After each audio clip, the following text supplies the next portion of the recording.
your accurate Storm Team 12 forecast.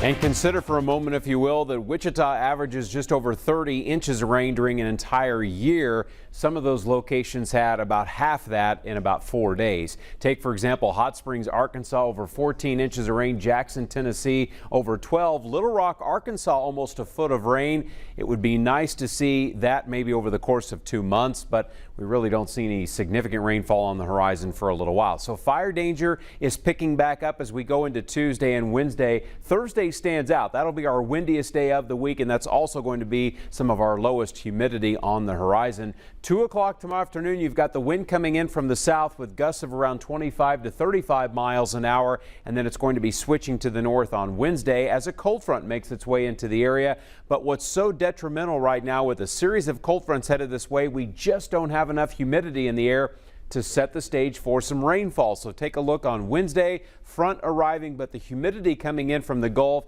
is meager at best. So we're just not in position to be able to squeeze out any rain for the rest of this week, and even for most of next week. Just doesn't look like it's going to be in our favor. So 2:30 tomorrow, highs are mostly back into the 70s, but we'll probably see a scattering of lower 80s across western Kansas. Future track looks nice and quiet overnight. We're near high pressure, so the winds will be calm until we get into tomorrow, and then they're steadily going to ramp up as we go throughout the day. Some clouds will make their way through Kansas Tuesday night into Wednesday, but finding rain on this map, not something that you're going to be able to do. Again, we just don't have enough humidity, so this front on Wednesday is going to be coming through dry.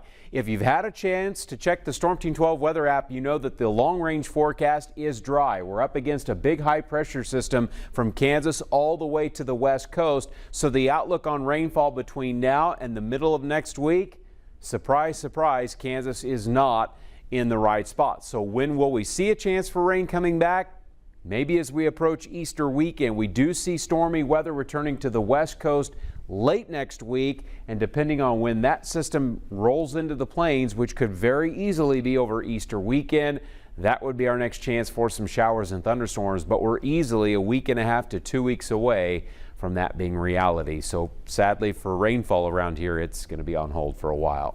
Blue sky and 62 from haze. We have the wind out of the northeast at 7, and low temperatures tonight will drop back into the 30s, but it's not going to be as cold tonight as it was last night and early this morning. 36 in Dodge and Great Bend, 33 in Salina. Will drop to 35 in Wichita, 35 in Goodland. Western Kansas tomorrow, a steady south breeze.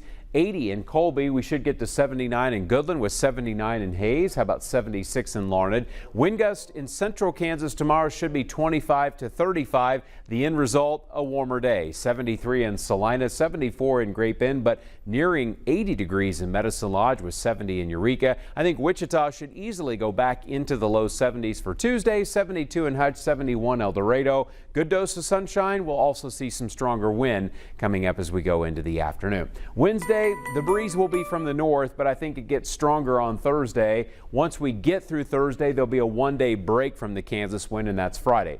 Then it's back with us again over the weekend. It'll be steadily out of the south. That'll push us to 83 Sunday, cooling down next week. But again, a chance for rain likely to be just outside of our 10-day forecast.